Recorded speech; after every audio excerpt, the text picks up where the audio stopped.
Hey everybody, this is Travis Rassett with Slowtwitch.com.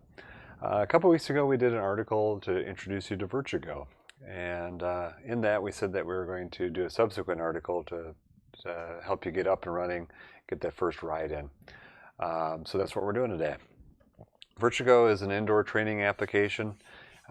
Visually it looks something like Zwift in the sense that as you pedal, you're powering your avatar through a virtual world. So it's got that game-like user interface. What makes VirtuGO cool is that they didn't start with that. Instead, they started with the actual training. The folks at VirtuGO wanted to provide a good training application first, and then make it look nice. So it's if you go to their website, www.virtugo.com, they talk about their performance pathway, and you'll see that it provides a nice collection of workouts, some different 4-week training plans, and also a performance profile that helps you identify what kind of rider you are, what your strengths and weaknesses are, and then it provides some nice plans to help you build where you want to or need to build. So really a nice collection of science-based workouts. Good foundation for those that are looking to get a little bit of coaching and to improve their overall performance as a rider. VirtuGO is just under €6 a month. There's a 10-day trial period available, so you can get in and download it and try it out like we're going to do today. There are some limits as to what you need to have to run VirtuGO. It is limited to either Mac OS or Windows PCs. You have to have a smart trainer or a power meter. So it doesn't do virtual power like some of the other applications do, where it uses a speed sensor to combine with your classic trainer to determine what your wattage is. You'll have to have an actual device that can measure that wattage. It uses either ANT Plus or Bluetooth, but Bluetooth is still in beta, so I'll be using ANT Plus today. Installation's pretty simple. Typical Windows or Mac application, download it, install it, and it'll do some updates and go from there. The first time you try it, you probably want to give yourself 15 or 20 minutes to get everything up and running before you can actually ride. Once it's installed, you see the screen that we're seeing now, and we can just launch from here. VirtuGO is similar to some other apps like Zwift in the sense that it's an MMO, massive multiplayer online game. So you can set up your user account, give some basic information, name, age, weight, height, FTP, gender, nationality, stuff like that, and get logged in. Once you have that set up, then you can just log in each time. Once you get into VirtuGO, you come to the home page. Just to kind of touch on a couple things here. First of all, I personally like this home page. It's pretty easy to find everything. Everything's just in the menu here. On screen, you see a couple informational boxes. Kind of shows some statistics and your performance. We'll get into that a little bit more in the next article, where we'll look at the training and the workouts in a little bit more detail. For today, we're just going to try to get up and running, get that first ride in. Before you ride, a couple things that we should do first. Under the options, VirtuGO offers a nice little video benchmark tool. I've already run it, so I'm not going to do it now. It takes about a minute. And basically what it does is just kind of measures your computer. It says, based off of your computer's hardware, you can run at this resolution, with this kind of level of quality settings. So it allows you to kind of maximize the overall eye candy. I'm running a pretty powerful PC here, so I've got everything running at Ultra 4K with all the goodies turned on. So yeah, it doesn't really change my workout per se, but if it adds some fun and entertainment, it's it's worth it. So we'll go into customization here quick. Like some of the other apps, you can change how you look on screen. So you can change your body, gender. There's not a fatty option here for me, so I'll just go with the Sprinter. He looks pretty cool. I can also go in and change skin color, hair color, eye color, a couple things like that. Of course, cycling is a fashion industry. It is a sport, so you can change your colors. Kind of go with the green look today here. Got our shorts, socks, shoes. So yeah, everything matches. We're looking good. So we're ready to ride. Of course, I also want to make sure a bike matches too. So here's that. I got a couple bike options. Scott Foil Factor 1. I'm doing the frame 1 just because I want to make sure everything matches. I want my green today. So basic stuff there. And then now it's time to ride. If you go to the free ride menu, you'll see the routes that are available in VirtuGO. There's 3. We have the Pulseville route, which is kind of their virtual world. And then we have a couple routes that emulate some places on Earth here. But today I'll just go with Pulseville, just for ease. Basically because these ones are too hard. But when you select your route, you have a couple options here. You get the session visibility, multi-user, or private. Basically, private allows you to ride by yourself. You don't see other riders. They don't see you. Multi-user, you're now online. You see other riders out there. The ghost option is kind of neat. If you have ridden already, you can compare yourself to a previous ride. So you can basically race yourself.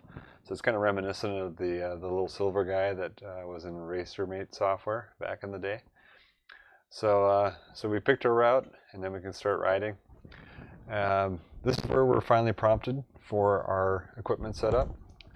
So you can see my heart rate's monitors being picked up. I'm just using Ant Plus devices. I have an Ant Plus dongle plugged into an extension cable to my PC. I only have one on here. I've tried having more than one, but it didn't really do what I had hoped to do. So it just seems to recognize one dongle. I'll get things rolling here to get the sensors to wake up. And basically my setup right now is a Tax Bushido trainer, so it's a smart trainer. I've also got a power meter. My power meter is the first generation Power to Max, all Ant Plus, and of course I got a cadence sensor as well. My cadence sensor happens to be the power meter, but I also have cadence and speed sensors from Wahoo on my bike as well. So it looks like everything's recognized, so that went pretty well. Difficulty level, I haven't played with this. It's been 50% since I started. Haven't really tried that yet. And as mentioned here too, Bluetooth is available, but it's still beta. So we'll hit accept, and it's going to load up our virtual world.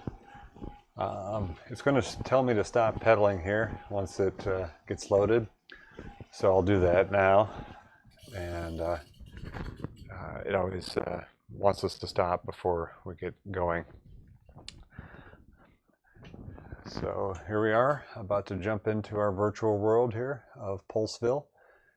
And so you see the avatar. I'm just going to start pedaling, and it takes a moment, a couple second delay, and then we start to see our avatar act like us. And of course, first thing that happens is I get past like I'm standing still. So you'll see some other riders out here.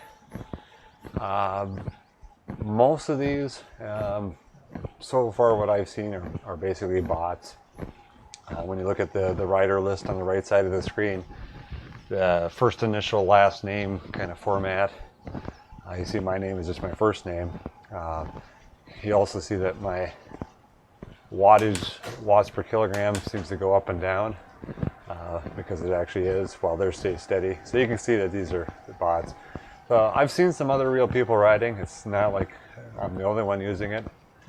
But as we look today, we're just kind of riding with some people that don't really exist. There's not a lot of controls in screen here. We do have different camera angles, so we can change to first person point of view and a standard over the shoulder rider camera angle. We can go some kind of side view, a little bit further distance view, and from behind. So we got five different cameras. Graphics wise, this is Ultra 4K here. I think the graphics are pretty good. You see the shadows, you see some pretty good detail in the trees, in the backgrounds. The grass, things move too. Hear the sounds as you ride as well. But overall, visually, graphically, it looks pretty good. There's no U-turns or ability to, change on the route. It's just a kind of a circular route. So you just kind of ride one direction, one way.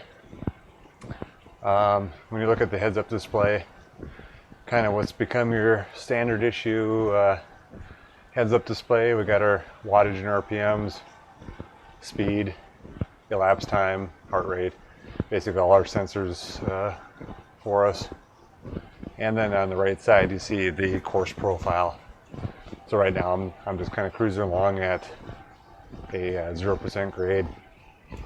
Hey, you look ahead a little bit, you'll see there's a couple climbs coming up.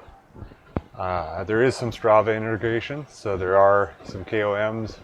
There's a couple sprints, so you can kind of compare yourself to others there as well. So basically, that's it. This is our quick intro to VirtuGO. You can get out there and try it yourself. Enjoy the ride. Once you're done with your ride, and that's over 3 minutes, so I'm pretty much good for the week here. Once you move your mouse, the end ride button will come up here in the upper left corner, and you can save your ride. And you get some stats giving you the averages and maximums, things like that. So some nice info there, and you can always go back to that in your history later. So if you go under my profile and ride history, you can see here was that workout. It's got some export options as well. Also got some import options, so you can bring in past workouts like .fit files from Garmin devices. So it kind of helps you build up your profile as a rider, which then helps with the training as well. So, but that's it basically. Get in there, get our first ride in. We can go have some fun. Next time we'll take a look at the training tools in a little bit more detail and see if that interests you. Thanks for watching, and we'll see you soon.